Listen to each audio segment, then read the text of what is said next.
هغه دا فتوا کوي چې د مړي په نیکه سره د مړي ورونه وخوندي سکني ومیریزي دا ټول ساقط نو اوس که یو وهابي مردود یو جاهل یو بېدینه د امام اعظم رحمه الله پر دغه خبره رد کوي چې امام اعظم وایي چې بنو الاعیان وعلات په جد سره ساقط دي پر دغه خبره رد کوي دا خبره باطله بولي دا رد ولاړی پر صدیق اکبر ورغلی رضی الله تعالی عنه وارضاه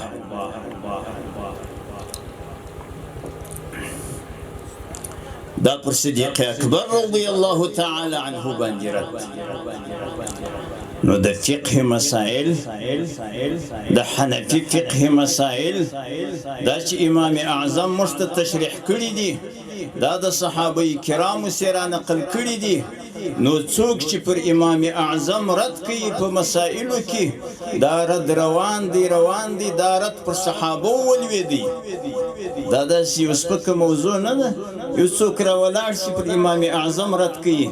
ته په دې پوهېږې چې دا رد پر امام اعظم چیرې روان دی دا رد په دغه ځای ودرېدی کله وحاشا دا رد روان دی صحابه کرامو ته ځان رسوي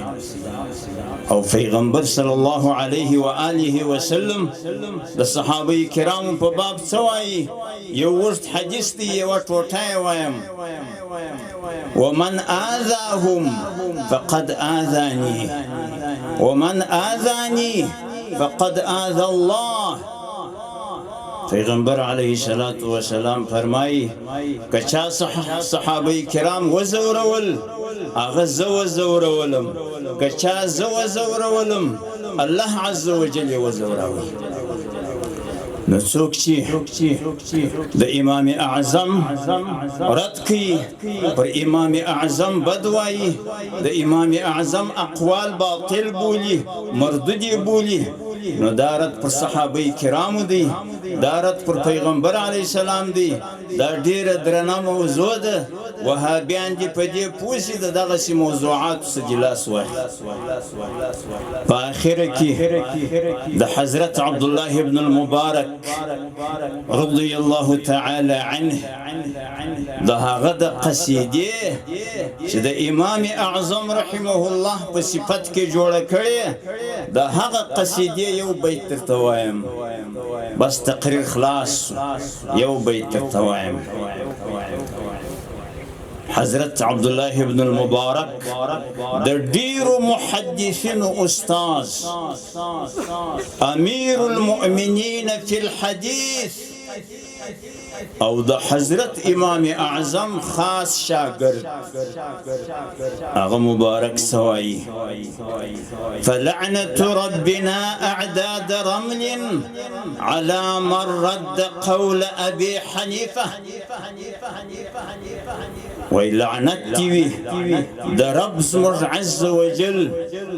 فشمیرو دریگو دغنی لعنتون دیی پر چا دی دا لعنتونی علامن پر هغه وهابی پر هغه لا مذهب پر هغه بی مذهب رد قول ابي حنیفه چې د رد کی قول د امام اعظم خبره رد کړله نو پر دغه لا مذهب سړي دي د الله عز وجل لعنت وی دریګو په شمار زموږ استاد سم دغه فیصله فلعنة ربنا اعداد رمل على من رد قول ابي حنيفه لقد زان البلاد ومن عليها إمام المسلمين أبو حنيفة